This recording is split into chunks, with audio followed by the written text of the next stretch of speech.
Hi, this is Mario Andretti, and this is Speed City. Welcome back to the fastest hour in radio, Speed City. How close it is. But Chris, I'm going to say something in a minute which you haven't heard, but why does Helmut Marko, given the plethora of the stable that he has, and we talked about loyalty, and Liam Lawson got a drive in that car the other day, why does he want Colton so bad when he's got to then, he's got the same problem Zach's going to have if he gets Colton?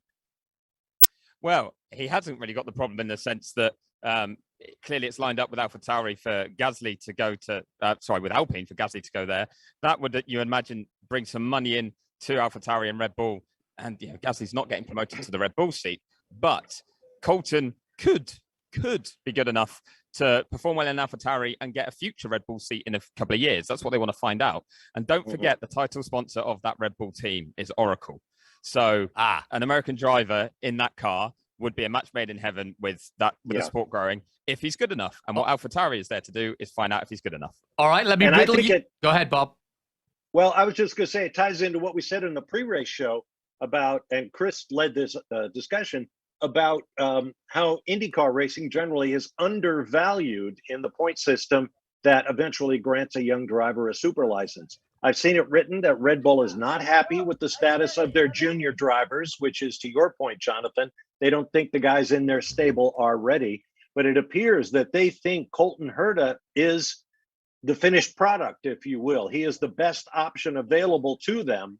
And so they obviously want to let no stone lie unturned in terms of getting Colton Herta into the Red Bull universe. All right, let me throw this at both of you. And I've been thinking about this one and threw it out the other day, and everybody went, what? How about, okay, Colton gets his super license. Andretti says, oh, you're taking my driver.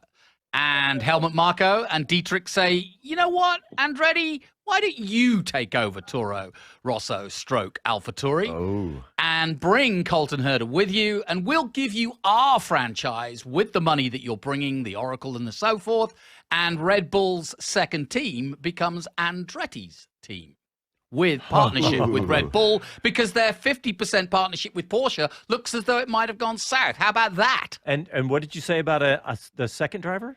And the second driver could easily be Sargent. So the Andretti team, to summarize, Andretti team take over AlphaTauri and have two American drivers. Correct. And Andretti gets his team. Nobody has an extra franchise. I like your theory, Mr. Green. And Red Bull are the only team really, outside of Sauber, which failed, and outside of Haas, which failed, could do that for Andretti. What do you think, Chris?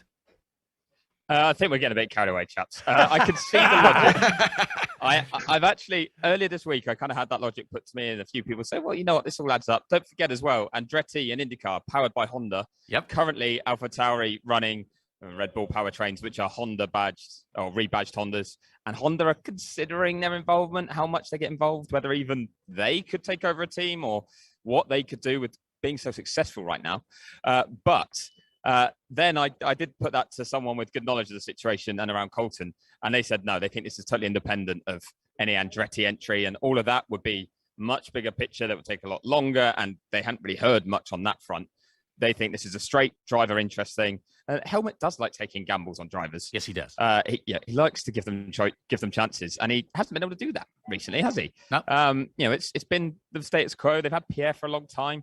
I think he's a bit energized by, well, you know what? Let's try it. And also, that would be another very Red Bull-esque thing to do, to get an American into F1 before any other team did. Yeah. When other teams have been trying hard. They got Scott Speed.